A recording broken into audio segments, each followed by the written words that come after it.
আল্লামা মামানুল হক শাইখুল হাদিস, যার বংশে 72 জন হাফেজ আলেম আছে, জোরে বলুন সুবহানাল্লাহ। সেরকম মুহাদ্দিসকে জেলের কুঠরিতে, শুধু তাই নয়, কষ্ট কোথায় জানেন? আমার ধরলেন আমাদের এখানে অনেকজন বয়স্ক মানুষ আছে। আপনার কত বয়স হলো বাবা? কত হয়েছে বলুন? কত? 62। আপনার বিয়ের কাবিননামা আছে? নাই। আপনার আছে? নাই। আল্লামা মামুনুল হক দামাত বারকাতুহুম, আমি দোয়া করি আল্লাহ তাকে হেফাজত করুক, জোরে বলুন আল্লাহুম্মা আমিন। আমি জলসায় এসেছি, সিদ্ধায় দাওয়াত দিয়েছে আমাদের জুলফিকার বাবু। যদি উনি আমাকে ভালোবেসে বলেন, হুজুর আমার বাড়িতে আপনার স্ত্রীকে নিয়ে আসবেন, আমার বাড়িতে থাকবে, একদিন ঘুরে যাবে মেদিনীপুর, আচ্ছা আপনি বলুন আমি নিয়ে এলে অপরাধ হবে? কথা বলুন না। নতুন দেশ, পর্দার মধ্যে এলো। এরপর জুলফিকার বাবু বললে যে আমার বাড়িতে অসুবিধা আছে, তো সিদ্ধা বাজারে একটা গেস্ট হাউস আছে, সেখানে রেখেছি। পুলিশে এসে যদি আমাকে বলে তোমার বিবি, এই যে তোমার স্ত্রী, প্রমাণ দাও, কাবিলনামা দেখাও, বাড়িতে আমার কাবিলনামা রাখা আছে, আমি যদি না দিই আমাকে বলবে এই মেয়েটাকে ধর্ষণ করতে নিয়ে এসেছি। জোরে বলুন না নাউজুবিল্লাহ। আল্লামা মামুনুল হক সাহেব, তিনি কোন প্রোগ্রামে গেছেন, নিজের স্ত্রীকে নিয়ে একটা হোটেলে দাঁড়িয়েছেন, সাথে কাবিলনামা নেই।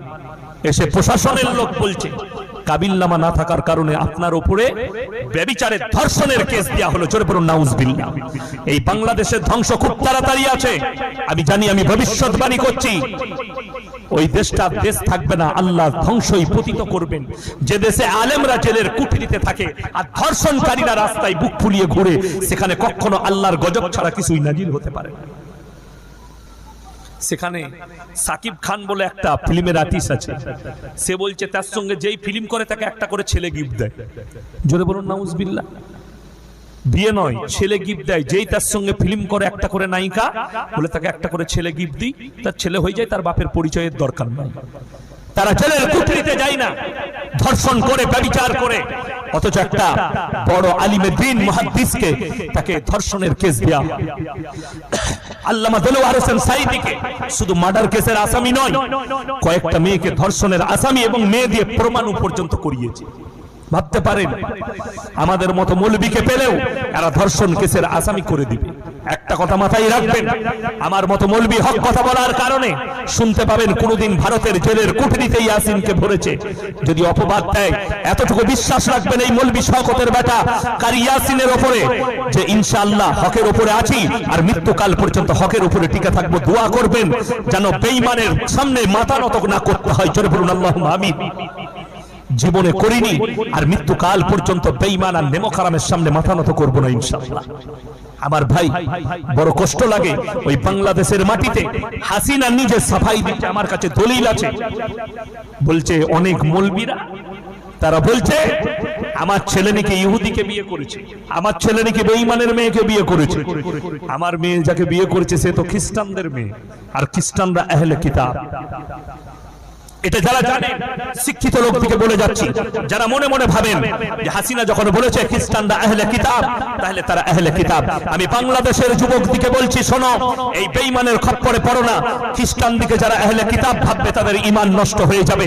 তারা আহলে কিতাব ছিল ততদিন পর্যন্ত যতদিন পর্যন্ত হযরত ঈসা মসিহকে আল্লাহর পয়গম্বর মেনেছে। যেদিনে তারা বলেছে আল্লাহর বেটা, সেদিনই সঙ্গে সঙ্গে আহলে কিতাব থেকে বাতিল হয়ে গেছে, তারা বেঈমান হয়ে গেছে, কাফের হয়ে গেছে। জোরে বলুন নাউজুবিল্লাহি মিন যালিক।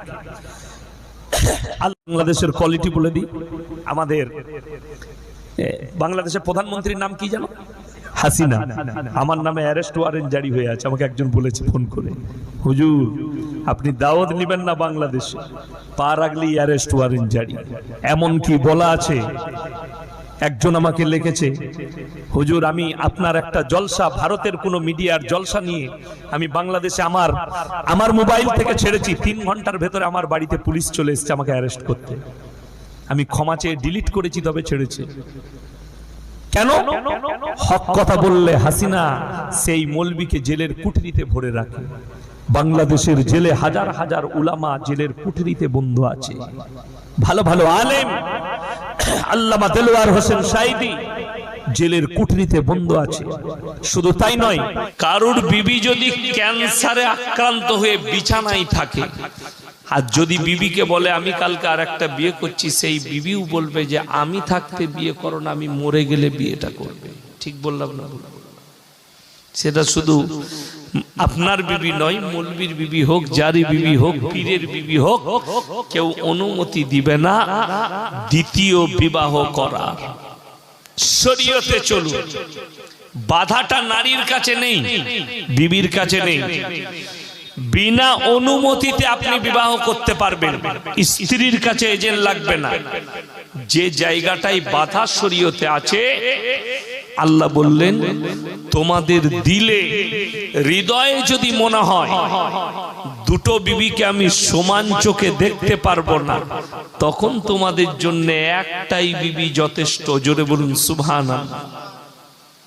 আজকে আমি পৃথিবীর কথা বলবো না, ভারতের কিছু কিছু অন্ধভক্ত তারা বলছে মুসলমান চার চার শাদিয়া করতে হ্যাঁ, মুসলমানরা চারটা করে বিয়ে করে।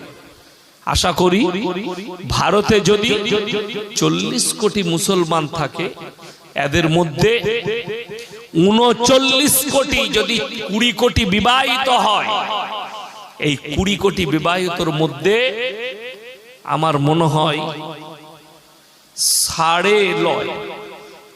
20 কোটি 19 কোটি 99 লক্ষ মানুষের চারটা তো দূরের কথা, 3টে বউ নাই। ঠিক বললাম না ভুল বললাম বাবা?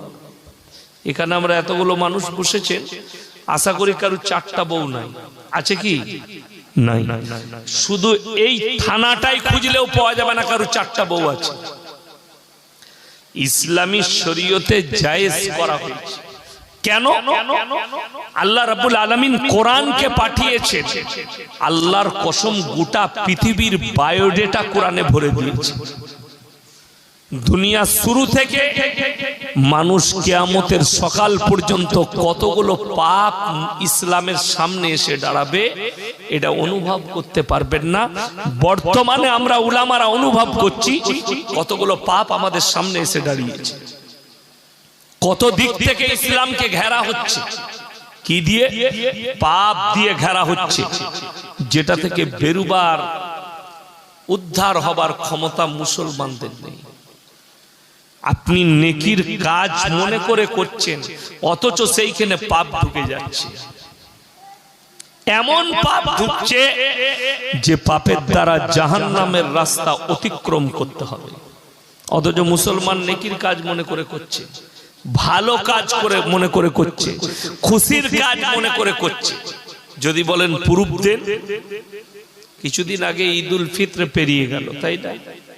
পেরুল বহু জায়গায়, অনেক গ্রামে। আপনাদের এখানে কি হয়েছে আমি জানি না, আর জানতেও চাই না। আমি আমার বর্ধমান জেলার কথা বলছি, হাওড়ার কথা বলছি, বীরভূমের কথা বলছি, মুর্শিদাবাদের কথা বলছি, যেগুলো আমার চোখে ঠেকেছে জলসা করতে গিয়ে। ঈদ উপলক্ষে যেদিনে ঈদের চাঁদ উঠেছে, সেই দিন থেকে মুসলিম যুবকরা, হারামখোররা ডিজে নিয়ে এসে সারা রাত এবং ঈদের দিনে সারা দিন গান বাজিয়েছে। বহু গ্রামে প্রমাণ আছে আমার কাছে। আপনি বলুন, আমরা যে দেশটাই বাস করছি, হিন্দু, মুসলিম, জৈন, শিখ, ঈসাই সব আছে। আর ভারতের সংবিধানে লেখা আছে সবাই নিজের নিজের ধর্মকে নির্দ্বিধায় পালন করতে পারবে। আপনার গ্রাম ধরেলেন হিন্দু আর মুসলিমের গ্রাম, হিন্দু ভাইরা তাদের ঠাকুর ভাসাতে যাচ্ছে ডিজে বাজিয়ে।